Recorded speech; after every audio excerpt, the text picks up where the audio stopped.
अच्छा कोई बात नहीं, माइक नहीं ऑन है तो हम रिकैप करा देते हैं, क्या दिक्कत है। हाँ, रिकैप करा देते हैं। नहीं, रिकैप करा देते हैं, कोई बात नहीं। माइक ऑफ था तो कोई दिक्कत नहीं, हम रिकैप करा देते हैं सारी चीजों को, 2 मिनट लगेगा और सबका नाम फिर से ले लेते हैं। ठीक है, तो हम लोगों के एटम्स में पहला टॉपिक, कोई बात नहीं।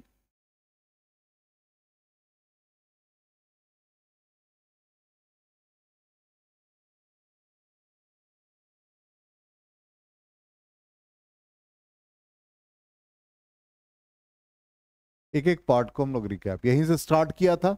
ठीक है, मेरा माइक ऑफ हो गया था, तो माइक जब ऑफ हुआ था तो उसके पहले हम लोग बात किए थे कि कशिश क्यों एब्सेंट की है, आर्यन क्यों एब्सेंट किया, तो इन दोनों ने मैनिपुलेट किया। ठीक है, इन दोनों ने रियल बातें नहीं बताई, और क्यों नहीं बताया वो हम लोग अगले वीडियो में इस चीज को बता देंगे। ठीक है, चलिए कोई बात नहीं। रदरफोर्ड अल्फा स्कैटरिंग एक्सपेरिमेंट, यहीं से हमारा माइक ऑफ हो गया था। चलिए, तो लेड बॉक्स हमारा सोर्स है, बिस्मथ और रेडॉन सोर्स, यहां से alpha particle thin gold foil के टुवर्ड्स अप्रोच करता है, और इसके नियर बाई जिंक सल्फाइड का स्क्रीन यहां पर रखा है। यहां से अल्फा बीम जब इसके टुवर्ड्स अप्रोच करता है तो ये स्कैटर्ड हो जाता है। तो हमने कहा कि इनिशियल पाथ से ये जो एंगल फॉर्म करता है इसको हम लोग स्कैटरिंग एंगल कहते हैं, और इनिशियल पाथ से इधर जो डेविएशन हुआ उसको हम लोग रिक्वायल एंगल कहते हैं। ठीक, अब इसी चीज को और रिट्रेस हो जाता है। अब इसी को हमने अलग से ब्रीफ किया कि गोल्ड एटम है, जब ये अल्फा पार्टिकल इसके टुवर्ड्स अप्रोच करता है तो यदि सेंटर ऑफ द न्यूक्लियस से दूर जाएगा तो लिस्ट डेविएटेड होगा। तो जैसे सेंटर ऑफ द न्यूक्लियस से काफी दूर है, लिस्ट डेविएशन। अब अप्रोच किया तो थोड़ा सा डेविएशन हुआ, फर्दर डेविएशन इंक्रीज करता जाएगा। तो फाइनली यदि सेंटर ऑफ द न्यूक्लियस के टुवर्ड्स करेगा तो यहां से रिट्रेस हो जाता है 180 डिग्री से, बिल्कुल वो पार्टिकल वापस आ जाता है अपने पाथ की तरफ। इसी तरह से यहाँ इसका फर्दर डेविएशन होता रहता है। ऊपर वाले पार्ट को हम लोग स्कैटरिंग एंगल, नीचे वाले पार्ट के लिए रिकॉयल एंगल लिखते हैं। अब यहाँ पर जो स्कैटरिंग एंगल है थीटा, थीटा ये पार्ट हम लोग यूज करेंगे। ऐसे यहाँ पर आपके सिलेबस में नहीं है, ये ग्रेजुएशन स्टैंडर्ड में थीटा ये पार्ट होता है जिसको स्कैटरिंग एंगल कहते हैं। तो स्कैटरिंग एंगल और नंबर ऑफ पार्टिकल्स, जो भी अल्फा पार्टिकल्स स्कैटर्ड हो रहा है उसके बीच जब आप ग्राफिकल रिप्रेजेंटेशन देखते हैं तो n के साथ इसका रिलेशन 1/sin⁴ थीटा बाई 2 होता है। इनवर्सली रिलेटेड है, इसलिए ग्राफिकल रिप्रेजेंटेशन इसका ऐसा आ जाता है। वही हमने यहां पर ग्राफ में रिप्रेजेंट किया है, यही ग्राफिकल रिप्रेजेंटेशन। ठीक, अब यहां पर इसमें हमने सोर्सेस बताए कि रदरफोर्ड एक्सपेरिमेंट के क्या सोर्सेस हैं, और इस एक्सपेरिमेंट में क्या सोर्स है। तो सोर्स अल्फा पार्टिकल का यहाँ पर रेडॉन लिया था, इसमें बिस्मथ है, इसलिए हमने दोनों यूज किया। स्पीड ऑफ अल्फा पार्टिकल का कंपैरिजन करें तो रदरफोर्ड एक्सपेरिमेंट में यहाँ पर वैल्यू काफी कम है, थिकनेस गोल्ड फॉयल का ऑलमोस्ट सिमिलर है दोनों केस में।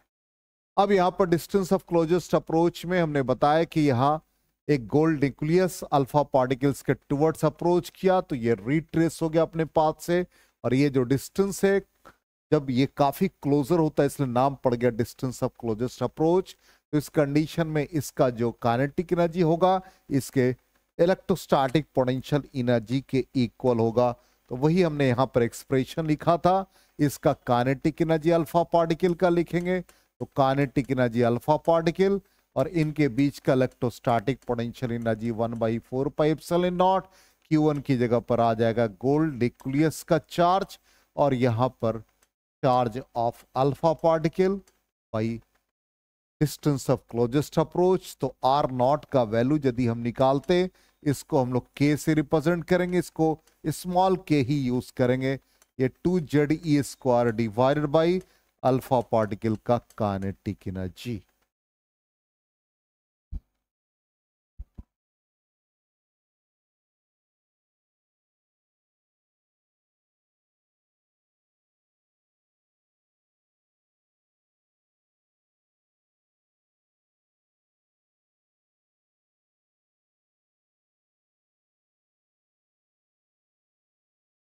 ठीक है, यहां तक रिकैप भी हो गया। तो डिस्टेंस ऑफ क्लोजेस्ट अप्रोच का यही वैल्यू देख लीजिए, when the distance between alpha particle and the nucleus is equal to the distance of closest approach, the alpha particle comes to rest. ठीक, at this point or distance the kinetic energy of alpha particle is completely converted into electrostatic potential energy. तो यही लिखा half mu square is equal to 1/4 pi epsilon naught ZE into 2E by R naught. इससे R naught का value निकाल लेंगे तो ये expression आएगा जो अभी आपको बताया आपने. क्लियर है? यहां तक आ गया समझ में? अब इसके बाद है नेक्स्ट इंपैक्ट पैरामीटर. यदि हम सेंटर ऑफ न्यूक्लियस से ऊपर गए थे तो हमने स्कैटरिंग एंगल के फॉर्म में बताया था. तो यहां पर यही फिर से रिपीट कर रहे हैं. यही स्कैटरिंग एंगल, ऊपर वाले पार्ट को हम लोग थीटा से रिप्रेजेंट करेंगे जो इनिशियल इंसिडेंट डायरेक्शन से एंगल फॉर्म करता है. अब यहां पर इससे यहां से बिल्कुल परपेंडिकुलर डिस्टेंस यदि ड्रॉ करते हैं, ये डिस्टेंस हमारा, ये तो R नॉट है, और ये डिस्टेंस हमारा इंपैक्ट पैरामीटर होगा. R नॉट क्या बना? डिस्टेंस ऑफ क्लोजेस्ट अप्रोच, और यहां से जो परपेंडिकुलर डिस्टेंस लिया वो क्या कहलाएगा? Impact parameter. ठीक, अब इस इंपैक्ट पैरामीटर को आप इजिली डिफाइन कर सकते हैं. Perpendicular distance of velocity vector जो u वेक्टर है of alpha particle from the centre of the nucleus when it is far away from the nucleus, known as impact parameter. ठीक, अब इस इम्पैक्ट पैरामीटर का value आपको याद रखना है. याद रखना भी इजी है. उसमें अभी जस्ट क्या था? 1/4 pi epsilon not Q1 Q2 by R square था, तो उसको सॉरी R नॉट था, तो उस कंडीशन में आपने उसके वैल्यू को लिखा था. मतलब जो इम्पैक्ट पैरामीटर का या डिस्टेंस ऑफ क्लोजेस्ट अप्रोच का वैल्यू है उसी के रिस्पेक्ट में आप इसको याद रख सकते हो. यही था अल्फा पार्टिकल का काइनेटिक एनर्जी. वही हम यहां पर कहना चाह रहे हैं कि इसको के आप ऐसे ही लिखिएगा. ये ZE स्क्वायर हो जाएगा, 2 फैक्टर को हटा दीजिए, और यहां पर ये कॉट थीटा बाई 2 याद रखिएगा by kinetic energy of alpha particle. यही वैल्यू है ये, इसलिए याद करना इजी है. यहां पर ये R नॉट था तो इसकी जगह पर ये क्या आ जाएगा? B आ जाएगा. के वैसे ही रखना है, 2 हटा देंगे, ZE स्क्वायर रहेगा, 2 को रिप्लेस करा कॉट थीटा बाई 2, और नीचे काइनेटिक एनर्जी अल्फा पार्टिकल का, वही रिजल्ट आएगा. तो ये डेरिवेशन है. डेरिवेशन हमारे सिलेबस में नहीं है. हमको सिर्फ ये एनालिसिस करना है कि इंपैक्ट पैरामीटर किस किस पैरामीटर पर डिपेंड कर रहा है. अब थीटा का वैल्यू 0 डिग्री, यहां पर कॉस थीटा बाई 2 आए तो थीटा का वैल्यू 0 होगा तो क्या आएगा? थीटा का वैल्यू 180 डिग्री होगा तो क्या होगा? 90 होगा तो क्या आएगा? इसी पर हम लोग एनालिसिस करेंगे. तो अब नेक्स्ट पार्ट में आ जाइए, देख लीजिए. Large value of B. B का वैल्यू लार्जर होगा, इसका मतलब ये डिस्टेंस आ गया, और ज्यादा डिस्टेंस आएगा. ठीक, तो लार्जर वैल्यू का मतलब क्या हुआ? थीटा भी लार्जर होना चाहिए. तो थीटा लार्जर होगा. आज पता नहीं कितने कॉल क्यों आ रहे हैं. तो large value of B,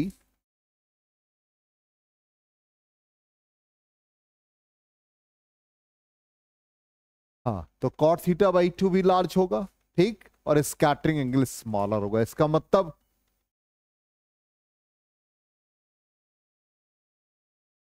of करने के बाद भी दोबारा कॉल हो रहा है.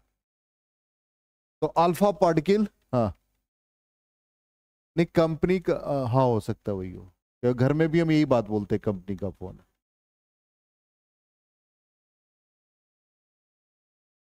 कंपनी वही वो घर में मजाक करते हैं लोग कि कंपनी इतना जल्दी आपको अप्रोच करता रहेगा. देखो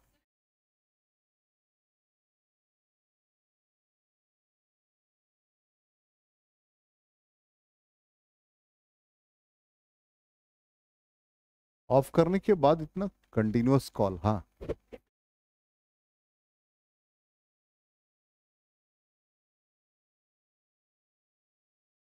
नहीं नहीं म्यूट कर देते हैं ना. क्लास हो रही है ना, क्लास में डिस्टरबेंस नहीं होना चाहिए. हाँ तुम लोग मैसेज मत करना इस बात को. हाँ, तो large value of B, cot theta by 2 भी लार्जर होगा तो स्कैटरिंग एंगल स्मॉलर होगा. तो alpha particle away from centre of the nucleus. तो लिस्ट डिफ्लेक्शन, ठीक। तो इसका मतलब आप बता सकते हैं कि बी का वैल्यू किस किस पैरामीटर। अब स्मॉल वैल्यू ऑफ बी का वैल्यू स्मॉल है, इसका मतलब θ/2 भी स्मॉल है, ठीक। अब θ/2 स्मॉल है तो स्कैटरिंग एंगल क्या हो गया, लार्ज हो गया, क्योंकि कॉट का वैल्यू tan के रेसिप्रोकल फॉर्म में है। इसका मतलब क्या हो गया है कि alpha particle closer to the nucleus, ठीक। तो लार्ज डिफ्लेक्शन होगा। Away from the nucleus least deflection, ठीक। Towards the nucleus large deflection होगा, ठीक। बी का वैल्यू यदि हम 0 कर दे तो एग्जैक्टली इंपैक्ट पैरामीटर बन जाएगा, क्योंकि सेंटर ऑफ द न्यूक्लियस के टुवर्ड्स अप्रोच कर। आ गया समझ में। अब नेक्स्ट पार्ट जो हमारा मेन पार्ट है, Bohr's atomic model. Bohr's atomic model Adnan पढ़ा हुआ है, ये बता देगा कि कितने बोर्स मॉडल के पोस्टल्यूट्स हैं। जल्दी से आ, चलो आर्यन तुम ही बताओ। अरे सिंपली पहला क्या है, एकदम 11th में जो पढ़ा था उसी चीज को रिकॉल करो। सेंटर, या सिंपली आप एज्यूम कर लो कि एक न्यूक्लियस के अराउंड इलेक्ट्रॉन का रिवोल्यूशन हो रहा है, तो उस कंडीशन में सेंटीपिटल फोर्स लग रहा है जो इलेक्ट्रोस्टैटिक फोर्स के बराबर। अब मैथमेटिकली या इसको हम फिजिक्स के फॉर्म में क्या कहते हैं कि electrostatic force of attraction between the nucleus and electron provides the centripetal force. इसका मतलब दोनों का न्यूमेरिकल वैल्यू सेम। दूसरा पार्ट क्या कहता है कि एंगुलर मोमेंटम क्वांटाइज्ड होता है। तो एंगुलर मोमेंटम क्वांटाइज का मतलब mvr is equal to nh/2 pi. तीसरा कहता है इलेक्ट्रॉन का ट्रांजिशन, जिसको हम लोग ऐसे समझ जाए कि इलेक्ट्रॉन का एक्साइटेशन हो रहा है, एमिशन हो रहा है, तो एनर्जी जो डिफरेंस आता है वो in the form of photon. इसलिए हम लोग E2 - E1 को लिखते हैं h न्यू के फॉर्म में। तो पहला क्या आ गया, electrostatic force of attraction provides the centripetal force, तो इलेक्ट्रिक फोर्स को सेंटीपिटल फोर्स के बराबर करेंगे। और दूसरा mvr is equal to nh/2 pi. और दोनों इक्वेशन को लेकर के चलेंगे, हम रेडियस निकालेंगे, वेलोसिटी निकालेंगे, एंगुलर वेलोसिटी निकालेंगे, करंट फाइंड करेंगे, मैग्नेटिक मोमेंट निकालेंगे, एंगुलर मोमेंटम निकाल सकते हैं और मैग्नेटिक फील्ड भी निकाल सकते हैं। इतने पैरामीटर को हम लोग इसमें देखेंगे, फिर एनर्जी लेवल डायग्राम बनाएंगे। ये पैरामीटर और बहुत इजी है, ठीक। थोड़ा मैथमेटिकल कैलकुलेशन है। तो पहला पोस्टल्यूट्स यही है कि electron in an atom can move around the nucleus in a certain circular orbit without emitting radiation, ठीक। सेकेंड है Bohr found that magnitude of electrons angular momentum is quantized, जिसको हम लोग लिखते हैं mvr is equal to nh/2 pi, ठीक। पहले वाले में हम लोग फोर्स को लिखेंगे सेंटीपिटल फोर्स के फॉर्म में। और तीसरा, ये तो हमने n का वैल्यू बता दिया। तीसरा क्या होता है, रेडिएशन ऑफ एनर्जी, जब एक इलेक्ट्रॉन से एक एनर्जी लेवल से दूसरे एनर्जी लेवल, इसका मतलब डिफरेंस ऑफ एनर्जी हमेशा किसके फॉर्म में आएगा, फोटोन के फॉर्म में आएगा। ये थर्ड पोस्टल्यूट्स है। 3 पोस्टल्यूट्स इसके इंपॉर्टेंट है और इसी से हम लोग पूरे पैरामीटर को डिफाइन करेंगे। अब इसके कुछ ड्रॉबैक्स हैं।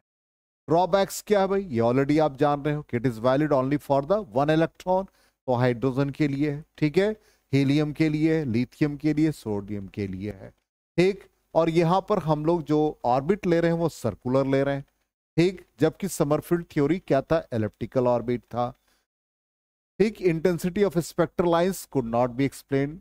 सिर्फ हम लोग एनर्जी लेवल डायग्राम बना सकते, इंटेंसिटी से वो रिलेटेड नहीं है।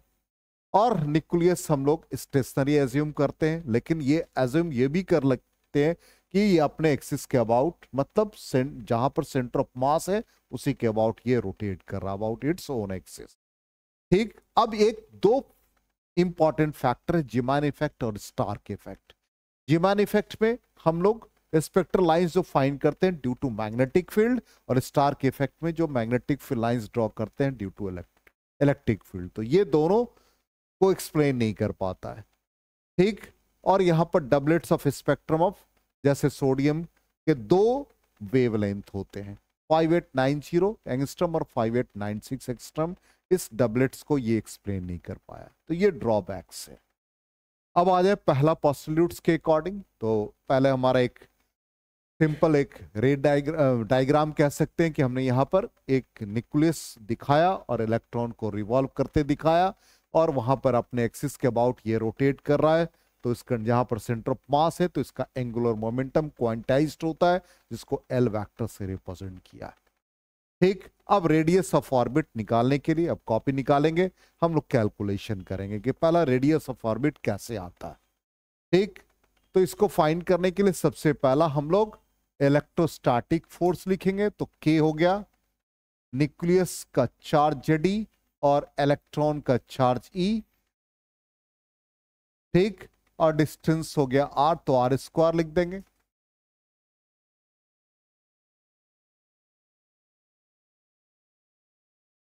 हो गया। ये क्या हो गया, ये क्या एक्सप्रेशन है? अरे फोर्स का एक्सप्रेशन है। 1/4πε0 को के लिखा, Q1 की जगह पर क्या लिखा J, Q2 की जगह पर E रखा, और डिस्टेंस मतलब रेडियस R लिया। अब किसके बराबर लिखेंगे? mv²/r। R का एक पावर कैंसिल हो गया, तो इससे हम mv² निकाल लें। तो क्या आ गया? k Ze²/r। इसको इक्वेशन 1 मान लो, ठीक है। सीरियसली करोगे तब इंटरेस्ट आएगा। और फिर इससे R का वैल्यू निकाल लो, k Ze²/mv² हो गया। इसको इक्वेशन 2 एज्यूम कर लो,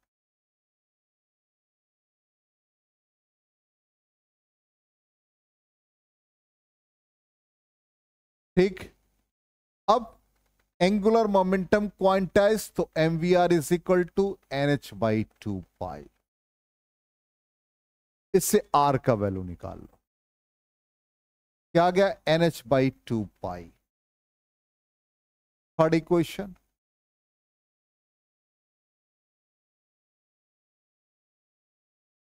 क्या सेम था? तो बाद में प्रिंट आउट हुआ।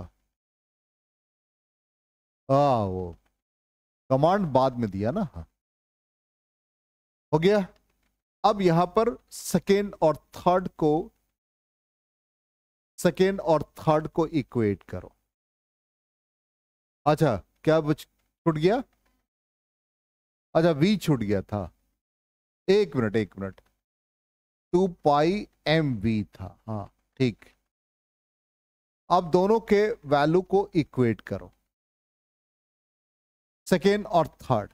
तो k Ze² divided by mv² is equal to nh/2πmv।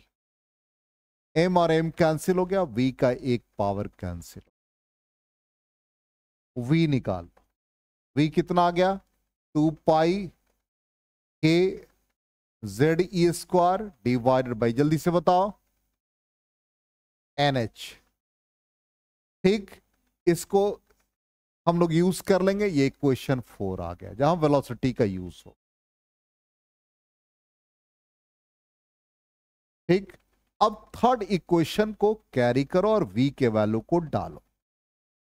तो r फॉर nth ऑर्बिट, ये nh हो गया, डिवाइडेड बाई 2π m, v की जगह पर डाल दो, क्या बन गया? ये 2π k Ze² divided by nh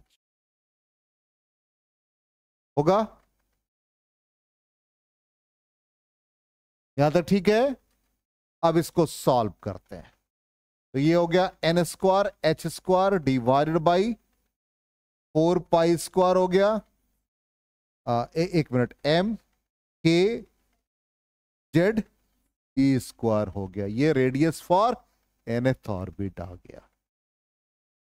इसका मतलब कंक्लूजन क्या निकला? Radius for nth orbit equation जो भी आया हो directly related to n square हो गया। इसका हम एक टेबल भी आपको बना के दिए हुए हैं, वो टेबल से डायरेक्टली याद रखेंगे, डायरेक्ट प्रॉब्लम बनता है, इसमें कोई टिपिकल प्रॉब्लम नहीं आता है। आ गया समझ में यहां तक? तो रेडियस ऑफ ऑर्बिट हम लोग चेक भी कर लेंगे और इक्वेशन 4 को हम लोग यूज करेंगे। अब यहां पर एक चीज और भी दिमाग में रखेंगे, रेडियस फॉर nth ऑर्बिट जो हम लोगों ने फाइंड किया, n square h square divided by 4 pi square हो गया m k z e square हो गया। अब यहां पर आप z का value for hydrogen atom 1 use कर लें, ठीक, और फर्स्ट ऑर्बिट के लिए हम लोग n का वैल्यू 1 यूज करेंगे। तो फर्स्ट ऑर्बिट का वैल्यू ये 0.53 एंगस्ट्रम आता है, जिसको हम लोग बोर्स रेडियस कहते हैं, पढ़ा है। इसलिए जब भी bourse theory of hydrogen spectrum का यूज होता है तो बोर्स रेडियस का वैल्यू ये याद रखिएगा। तो रेडियस भी निकाल लिया, रेडियस को हम लोग यहां पर बस ही देखिए, निकालने का तरीका जो आपको बताया वही है, फर्स्ट इक्वेशन सेकेंड इक्वेशन को यूज किया और यहां पर रेडियस फॉर nth ऑर्बिट ही है। अब यहां पर 0.53 एंगस्ट्रम ने कहा भी कि n स्क्वायर के डायरेक्टली रिलेटेड। अब इस इक्वेशन को थोड़ा सा आप ब्रेक करके यूज करेंगे, क्योंकि हम लोगों को और भी पैरामीटर निकालना है। जो हम लोगों ने निकाला n square h square by 4 पाई, देख लो क्या क्या था, 4 pi square m k z e square था, ही था ना। अब यहां पर इस k का वैल्यू पुट कर देंगे 1/4 पाई एप्सिलॉन नॉट, ये हो गया n square h square divided by 4 pi square m, sorry ये रेसिप्रोकल में जाएगा, ये 1 बाई होगा 1/4 पाई एप्सिलॉन, इस k का वैल्यू, और ये 4 pi square m z e square, solve करके देखो क्या आता है, 4 पाई एप्सिलॉन नॉट ऊपर चला जाएगा, तो ये बन जाएगा n स्क्वायर, हाँ एप्सिलॉन नॉट मल्टीप्लाई हो गया पाई, पाई बनेगा एक, पाई का एक वैल्यू कैंसिल हो गया, 4 कैंसिल हो गया, m आ गया z e स्क्वायर, यही वैल्यू यहां पर लिखा हुआ है, ठीक। इस रेडियस को वैल्यू लिख दो इस फॉर्म में, हो गया, लिख लिया। अब इसी तरह से हम लोग वेलोसिटी भी निकाल ले, तो वेलोसिटी का फॉर्मूला क्या था, चेक करो, वेलोसिटी फॉर nth ऑर्बिट या स्पीड ऑफ इलेक्ट्रॉन यही था 2 पाई के Z E square by NH, पहले ही निकाल लिया था हम लोगों ने। अब यहां पर इसमें भी k का वैल्यू डालो तो देखो क्या आता है, ये रिजल्ट आता है, k का वैल्यू 1/4 पाई एप्सिलॉन नॉट, डाल के देखो,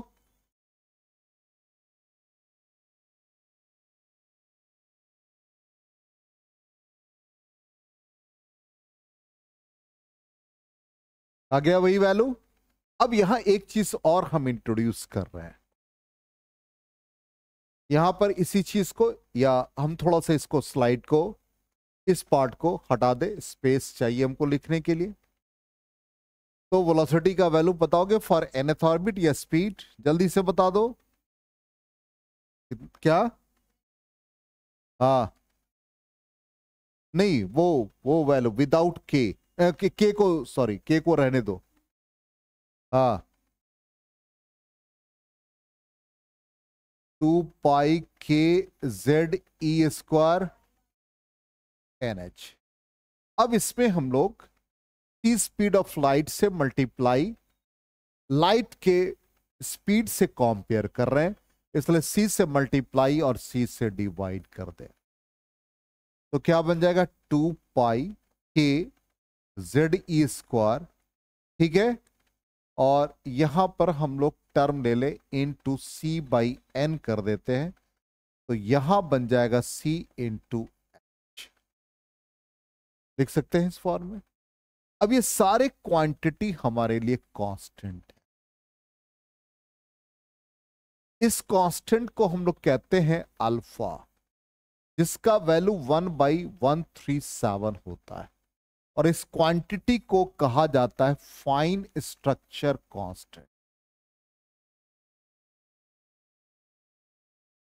इसका मतलब velocity for nth orbit 1/137 alpha के फॉर्म में आ गया ये वैल्यू, इनटू क्या बन जाएगा, c/n बन जाए। इसका मतलब velocity for nth orbit inversely related to n, inversely related to n। अब फर्स्ट ऑर्बिट का वेलोसिटी आपसे पूछा जाए तो n का वैल्यू 1 डालोगे, c का 3 × 10⁸ डिवाइड बाई 137, कंपैरिजन हो गया। यदि स्पीड ऑफ इलेक्ट्रॉन सेकेंड और थर्ड ऑर्बिट का कंपैरिजन कहेगा तो v2/v1, या थर्ड और सेकेंड का कहेगा तो v3/v2। समझ में आ गया? ये हमने यहां पर इसको स्पीड ऑफ लाइट के फॉर्म में भी देखो लिख दिया है, z के फॉर्म में, z का वैल्यू 1 डालो, ये अप्रोक्सीमेटली 2.2 × 10⁶ z/n मीटर पर सेकेंड, ये भी आप याद रख सकते हैं। ठीक सी स्पीड ऑफ लाइट 1/137 को सॉल्व करके ये वैल्यू आ गया। तो फर्स्ट ऑर्बिट का कितना आ जाएगा, z का वैल्यू 1, n का वैल्यू 1, क्या आ गया 2.2 × 10⁶ मीटर पर सेकेंड, ये भी याद रहेगा। 2 से डिवाइड कर दो, डायरेक्टली मिल जाएगा सेकेंड ऑर्बिट का, थर्ड ऑर्बिट का। अब आ जाए next, angular speed. Angular speed क्या होता है भाई, ओमेगा। तो v = r ओमेगा, तो ओमेगा n निकालना है, तो क्या बनेगा, ओमेगा n = vn/rn। तो vn/rn करो, देखो रिजल्ट आता है कि नहीं। अभी जस्ट हमने जिसमें k वैल्यू मतलब k के वैल्यू को सिंप्लीफाई कर दिया, उससे आप फाइंड करो, जल्दी करो।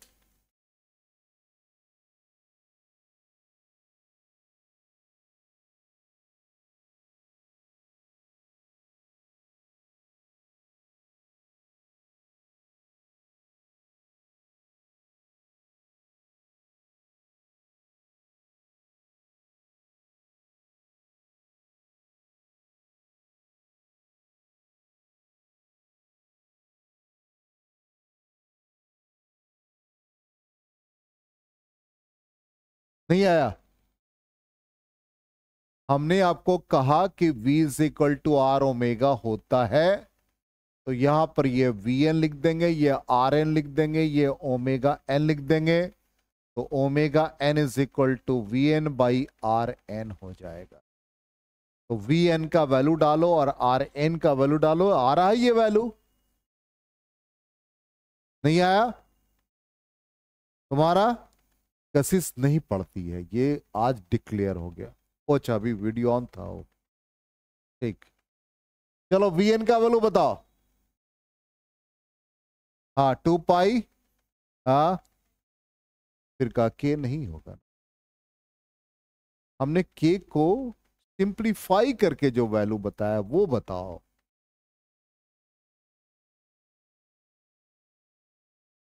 बताओ सुधांशु, तुम किए हो इसलिए बताओ। हमने क्यों कहा था कि नोटबुक निकालो, vn का वैल्यू जो k का वैल्यू सिंप्लीफाई करके कहा वो लिखा, ZE² एप्सिलॉन नॉट वगैरह नहीं था।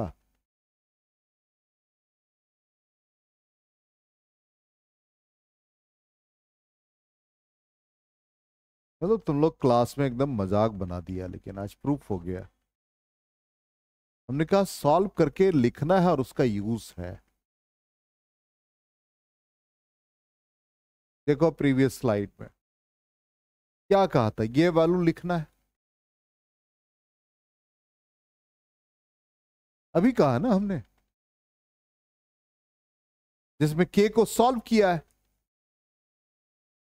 ये वाले वैल्यू को आपको लिखना, तभी तो आप ओमेगा का वैल्यू निकाल पाओगे। इसमें k के वैल्यू को सिंप्लीफाई करके ये निकाला, तो यार एन आया। और फिर हमने कहा कि k के वैल्यू को सिंप्लीफाई करके ये डाला तो Vn आया। यही दो वैल्यू को यूज करना है। अब लिखो omega n is equal to R N V N, sorry V N is equal to R N omega N, और ओमेगा एन का value V N by R N. अब वैल्यू डालो, देखो सिंप्लीफाई करो, ये पार्ट को हटाए, नोट कर लिया सबने। अब वैल्यू डालो और देखो ये वैल्यू आ रहा है कि नहीं आ रहा है, चेक करो।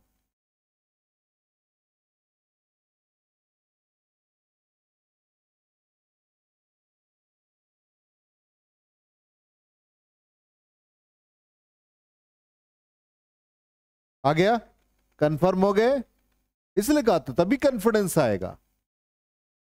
ठीक, अब यहां पर ओमेगा एन क्या हो गया, directly related to Z square तो है ही, और इनवर्सली एन क्यूब है। अभी तक जो कंक्लूजन निकला, R N directly proportional to N square, V N inversely proportional to N, omega N inversely proportional to N cube. आ गया समझ में यहां तक? ओमेगा मिल गया। नेक्स्ट स्टेप फ्रीक्वेंसी, तो लिखो omega N is equal to 2 pi nu N, 2 pi nu into N, nu N N subscript है, तो nu N is equal to omega N by 2 pi. Omega N जो value मिला उसमें से 2 pi divide करो।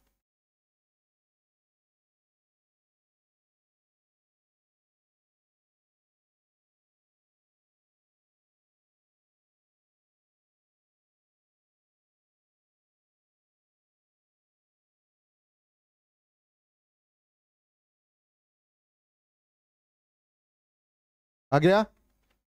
अब देखो फ्रीक्वेंसी को टैली कराओ, ये एक्सप्रेशन आया, ऐसे ही कॉन्फिडेंस आता है। अब यहां पर देखो inversely related to M N cube, इसका मतलब ओमेगा एन का वैल्यू यदि याद रहेगा तो न्यू एन फ्रीक्वेंसी भी आप एन से रिलेटेड याद रख सकते हैं। ठीक, नेक्स्ट आ जाए। नेक्स्ट पार्ट क्या हो गया, फ्रीक्वेंसी के बाद time period.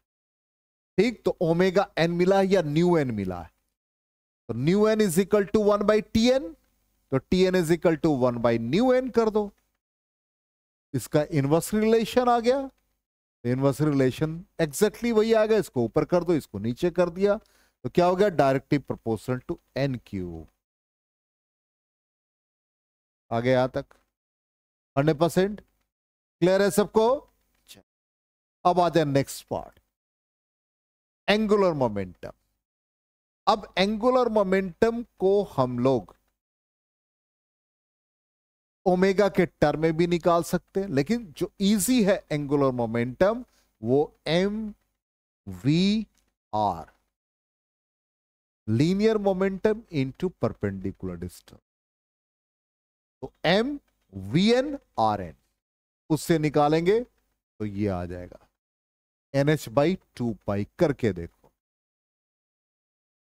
M V N का वैल्यू जो निकाला है वो डालो, आर एन का वैल्यू जो निकाला वो डालो, ऐसे होना ही एन एच बाई 2 पाई, लेकिन हम कंफर्म हो रहे हैं।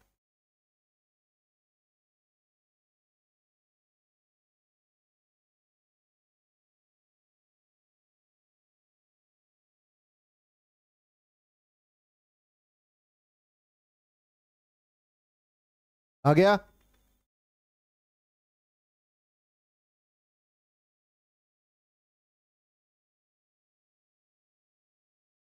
सॉल्व किया, आया या नहीं आया?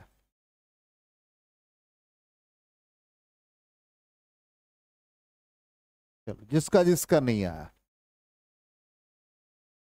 हमने कहा angular momentum M V N R N, V N का वैल्यू बोलो, जिसको जिसका नहीं आया वही बोलो।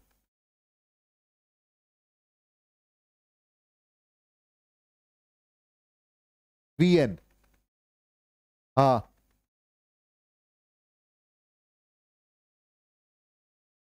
क्या कर रहे हो तुम लोग? हमने सिंपल पूछा Vn का value by 2 epsilon not NH, यही है Vn पूरा। चल Rn बताओ कितना है, n स्क्वायर। हाँ हाँ,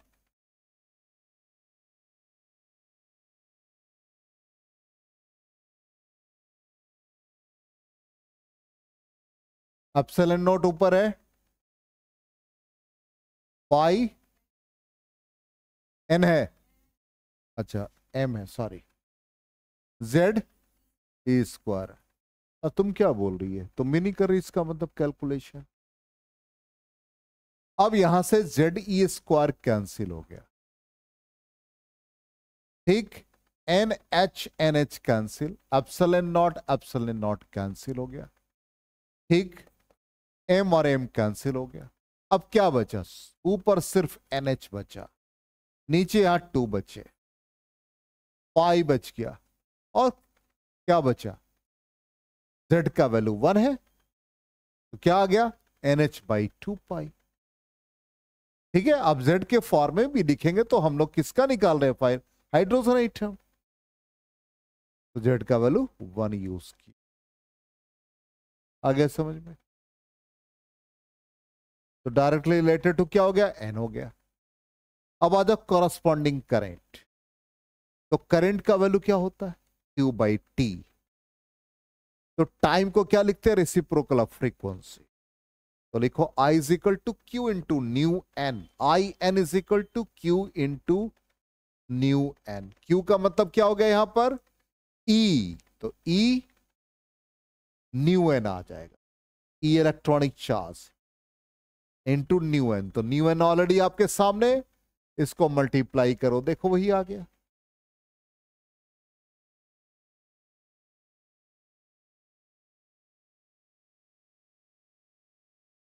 आ रहा समझ में, ये सब क्वेश्चन है, ये थियोरेटिकल नहीं है, ये क्वेश्चन को हम इस फॉर्म में ला रहे हैं। नेक्स्ट आ जाइए, मैग्नेटिक मोमेंट। मैग्नेटिक मोमेंट क्या होता है, करंट इनटू एरिया, तो आई एन मिल गया। एरिया सर्कुलर ऑर्बिट है, तो पाई आर एन स्क्वायर कर दो।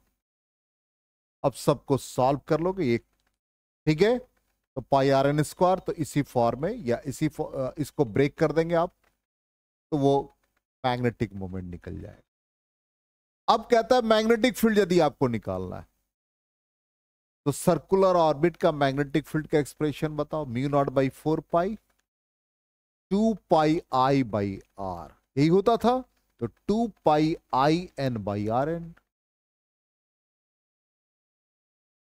लिख लो expression, B is equal to mu naught by 4 pi, और नोमिनेटर में 2 पाई आई एन लगा दोगे subscript by R N, pi pi cut जाएगा, 2 2 कट जाएगा, आ गया मैग्नेटिक फील्ड।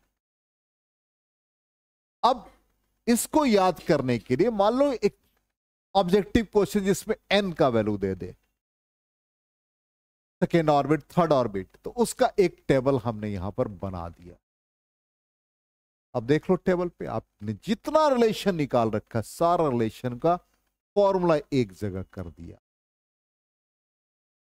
अब यहां पर एक टेबल बना दिया जिसमें ये याद रखेंगे कि आप एंगुलर स्पीड किस किस पैरामीटर पर डिपेंड कर रहा है, फ्रीक्वेंसी किस पे कर रहा है, टाइम किस पे कर रहा है, सिर्फ वेलोसिटी और आरएन को छोड़ दिया है।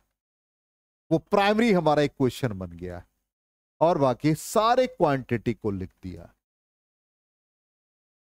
आ गया समझ में, 100% क्लियर।